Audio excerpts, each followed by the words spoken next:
Hey everyone, welcome to a new video. Today's video is going to be all about my favorite, most used eyeshadow palettes. So these aren't the favorite eyeshadow palettes that are just favorites because I just love them, but these are the ones that I definitely pull out the most because I know they will work for me. So these are the type of palettes that I like to pull in when I either don't know what makeup look I want to do that day, or just eyeshadow palettes that I know will work year-round, all the time, and that whatever I try to do with this, the look that I will come up with is going to be foolproof and I can just slap on and be out the door. So these are the eyeshadow palettes that I tend to grab for on an almost daily basis, and that's why they are my most used eyeshadow palettes, hence the name of the video. And yeah, I just thought I would talk you through 5 of my most used palettes. So one thing you will notice about these palettes is that they are all very neutral. So the palettes that I will be mentioning for you today are my self-compiled MAC palette. I have the Too Faced Chocolate Bonbons. I have Lorac Pro 3. I have Urban Decay Naked 3 and the Naked 2. So I will not be doing any swatches in this video for you because this is not going to be a palette review. I'm just going to quickly go over why I love these palettes and what shades I grab for when I want to do like an everyday look. So this isn't going to be like a full review, especially because I'm featuring this. This is my MAC palette. And of course, nowadays, MAC isn't really something that a lot of people talk about. This is what mine looks like. I definitely bought most of these shades when everybody on YouTube was raving about MAC. This used to be pretty much the best eyeshadow formula that you could get. And this is just a palette that it just has all the colors and neutrals that I could possibly wish for myself. So let me just go up here because this top part here, I've got all of my light shades. So I like using these for highlights, either in the inner corner or on my brow bone. And these are my favorite lid shades, all on a row. I have Shale, I have Arena, I have Woodwinged, I have Patina, and I have Satin Taupe. But these are just great, especially Woodwinged, Satin Taupe, and Patina.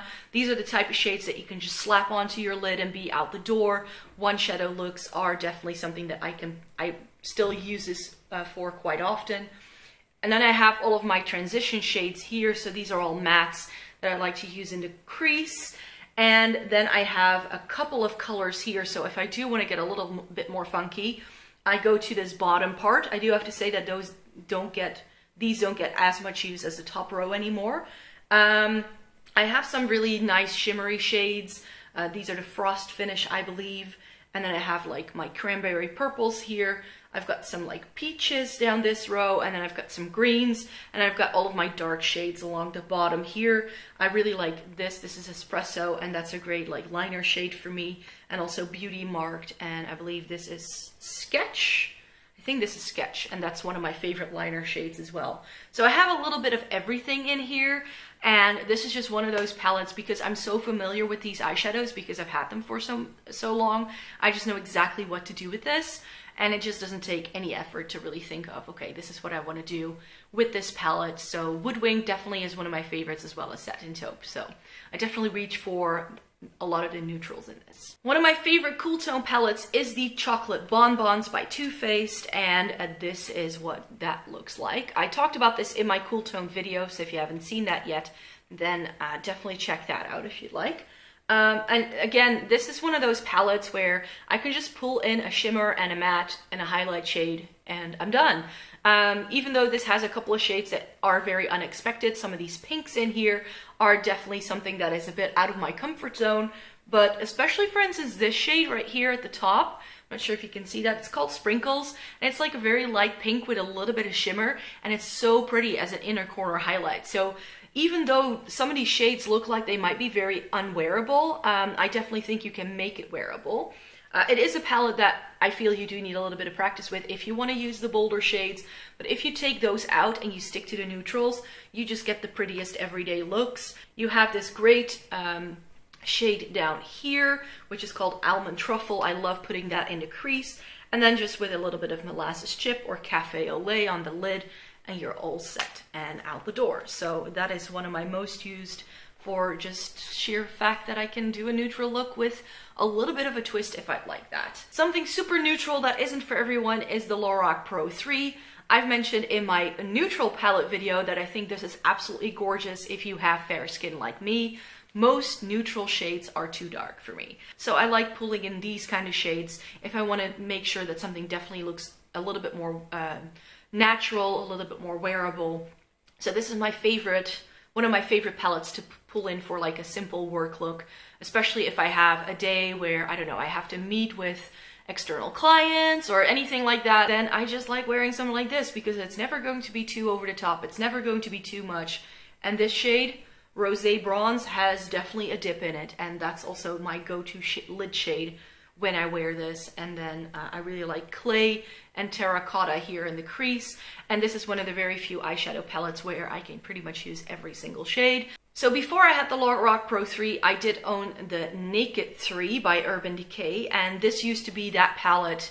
So what I just mentioned, I use a Lorac Pro 3 for, that used to be the function of the Naked 3 in my collection. Again, this is one of the very few palettes I own where I feel I can use every single shade because I'm so fair. There's a couple of shades in here that, again, I really like to use just all over the lid. Mugshot is one of my favorites to do that. You just kind of like blend it on with a fluffy brush and it will like just diffuse itself and create an eye look in like one go, and it looks like you've made a lot of effort, but actually you haven't.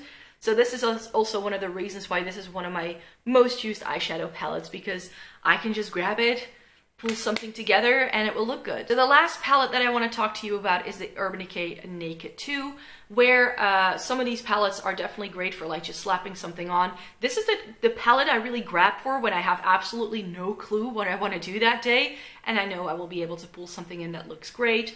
Especially this shade right here, this is YDK.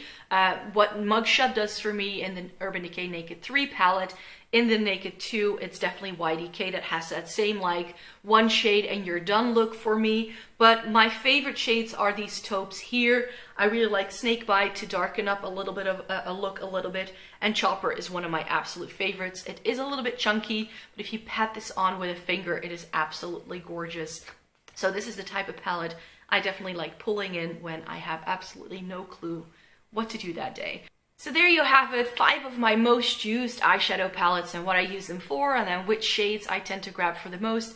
As you can see, most of these palettes all revolve around having shades that I can just slap on and go, like one shadow looks. That's what I absolutely love these for. So these are great if you're very busy or if you work in an office and you can't wear much makeup, then any of these kind of work. And with that, we've come to the end of this video. I really hoped you liked it, and I would like it if you could give it a thumbs up if you did.